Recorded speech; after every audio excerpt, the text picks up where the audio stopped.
We believe in remaining hungry and providing food to others. We want to remove the problems of others while remaining ourselves amidst them. We are ready to face inconvenience in order to help others. We can remain without clothes if need be, but people are not aware as to how far the country has progressed, how far it has enriched its resources, and the place it occupies in the world today. The India's tricolor is flying high. The credit goes to Pandit Nehru and Srimati Indira Gandhi. We are moving ahead perpetually with the flag in our hands. Shri Rajiv Gandhi has been following the same principles in the national and international affairs. It is our duty to keep our flag flying high in the world. The government is resolved to check the tendencies of terrorism, separatism, or bloodshed. It is our foremost duty, otherwise we wouldn't be performing our duty earnestly. In view of this, it becomes essential for every citizen of India, particularly we MPs, to do our duty in the earnest manner we would be worthy to enjoy our rights if we perform our duty well.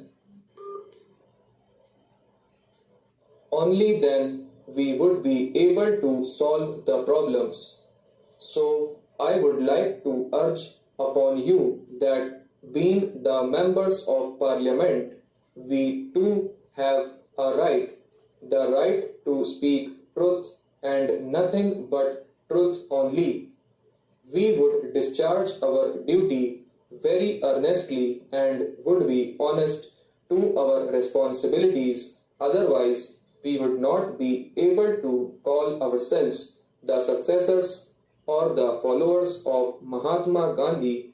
I extend my thanks to the Honorable Prime Minister for executing the principles of Mahatma Gandhi and policies of Pandit Jawaharlal Nehru and Srimati Indira Gandhi. Rural upliftment, particularly for those youth who are living below the poverty line, is being undertaken. Efforts are being made to bring the illiterate children to the national mainstream by providing educational facilities through Navodaya Vidyalayas, which have been opened under the new education policy of Shri Rajiv Gandhi. But these Navodaya Vidyalayas should be opened in rural areas because 40% of the total students in these are from rural areas. Mr. Vice Chairman, sir, at a time when the world is moving steadily towards a detente, notwithstanding a few setbacks in the pursuit of general international peace, it is particularly disquieting to us in the Indian Ocean area to learn of the measures taken by the US authorities in going ahead with the building of the military base. Now, we can legitimately claim some credit for having done this, having been important partners in this movement towards non-alignment, towards disarmament, and towards detente.